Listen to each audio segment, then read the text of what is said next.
Hello les amis, je vous retrouve pour une nouvelle vidéo sur le football et la Coupe du Monde 2026 et je vais vous présenter le débrief en statistique du match Angleterre contre Argentine, un match qui avait lieu ce mercredi 15 juillet pour le compte des demi-finales et c'est l'Argentine qui a battu l'Angleterre 2 buts à 1, qui a renversé l'Angleterre, qui a renversé son adversaire une nouvelle fois et qui se qualifie pour la finale de la Coupe du Monde, un match où, encore une fois, ils ont été malmenés, ils ont été tout proches de perdre et encore une fois, ils ont réussi à renverser la situation et à se qualifier. Alors dans cette vidéo, on va revenir sur les buts de cette rencontre et les grands faits de ce match, mais on verra surtout les statistiques des deux équipes pour comprendre un petit peu le déroulé de la rencontre et on terminera la vidéo par un aperçu des prochaines rencontres pour ces deux équipes, qui a encore un match à jouer. Pour ces deux équipes, alors une victoire 2-1 de l'Argentine, et c'est vrai que c'était plutôt équilibré, première mi-temps très équilibré, avec l'Angleterre et l'Argentine qui ont mis beaucoup d'impact. Les Argentins ont fait énormément de fautes, ils ont joué très agressif, des fautes encore une fois non sanctionnées par des cartons, et ça c'est ça qui est plutôt dérangeant.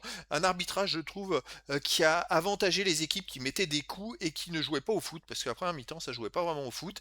Les Anglais ont fait aussi quelques fautes, mais j'ai trouvé que les fautes argentines étaient beaucoup plus scindantes, beaucoup plus méchantes. Il y aurait eu des jaunes, je pense qu'à un moment ils n'auraient pas fini les matchs à 11 contre 11 et les Argentins ne seraient jamais arrivés en finale de la Coupe du Monde. Je ne comprends pas d'ailleurs cette façon d'arbitrer qui a priori dépendrait des consignes indiquées par les instances, mais c'est vrai que moi pour moi c'est du laxisme, mais c'est pas les règles du foot. Les règles du foot, c'est il y a faute et ces fautes, c'est quand il y a un croche-patte ou enfin un coup, bah, c'est faute, point barre. C'est pas on laisse jouer, on n'est pas sur un terrain de rugby et je trouve ça hallucinant.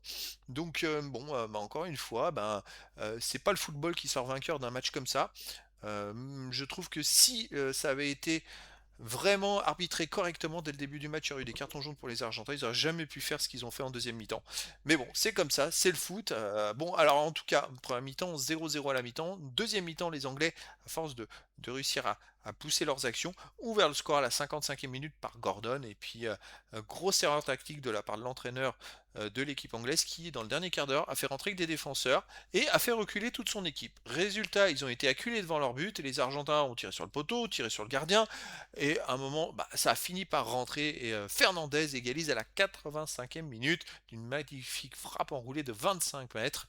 Et puis derrière, centre magnifique de Messi à la 92e pour Lautaro Martinez qui marque un deuxième but pour l'Argentine.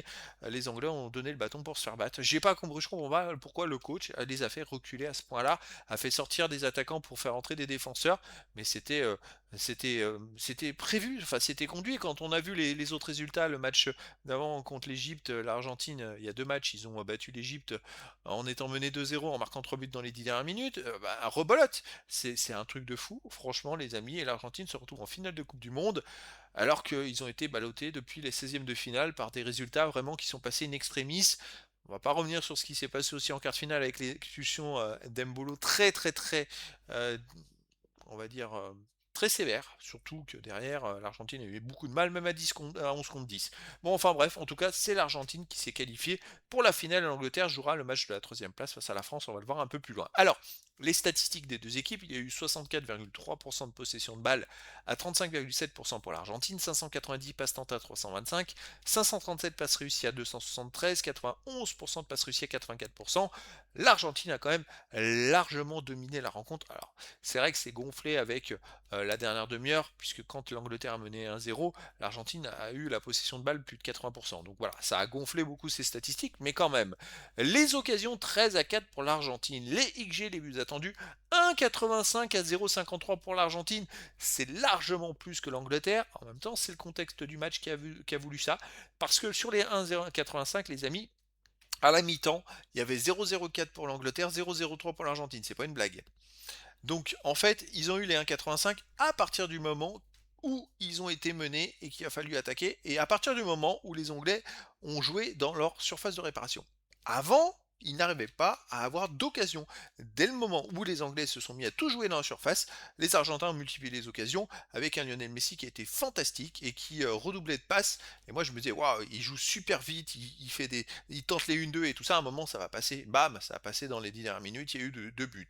Les autres, 15 tirs à 5 pour l'Argentine, 5 tirs cadrés à 2 pour l'Argentine, 3 tirs bloqués à 2 pour l'Argentine, 2 poteaux à 0 pour l'Argentine. Quasiment toutes les statistiques sont dans les 20 dernières minutes. Encore une fois, au moment où les Anglais se sont mis à jouer tous derrière, tout simplement. Les autres statistiques, 3 jeux à 1 pour l'Argentine, 6 corners à 2 pour l'Argentine, 19 centres à 15 pour l'Argentine, 9 interceptions à 6 pour l'Angleterre, 20 tacles à 14 pour l'Argentine, 51 duels gagnés à 48 pour l'Argentine, 3 arrêts à 1 pour l'Angleterre, 15 fautes à 11 pour l'Argentine, 3 jaunes à 1 pour l'Angleterre, pas de rouge.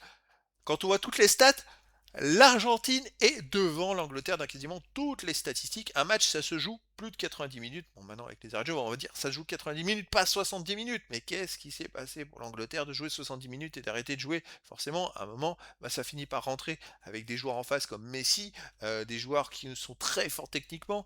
C'est vrai que l'Angleterre, ils peuvent s'en vouloir vraiment, vraiment, vraiment. Ils avaient tout pour aller en finale. Malheureusement, ben, ça ne s'est pas passé comme ça et c'est l'Argentine qui se qualifie. Alors, prochaine rencontre, les amis, on aura la finale où là, il y aura un Espagne, déjà Argentine en finale, le 19 juillet, dimanche 19 juillet à 21h. Et pour la petite finale, le match pour la troisième place, ce sera le samedi 18 juillet à 23h. On aura donc un France-Angleterre. Et donc l'Argentine qui est, je rappelle, tenant du titre et qui a la possibilité de gagner une deuxième Coupe du Monde de suite. Donc voilà, c'était donc le débrief en statistique du match Angleterre contre Argentine. Un match qui s'est terminé par la victoire de l'Argentine 2 buts à 1 et la qualification de l'Argentine pour la finale de la Coupe du Monde de football 2026. Voilà les amis, je vous dis à très bientôt pour une nouvelle vidéo.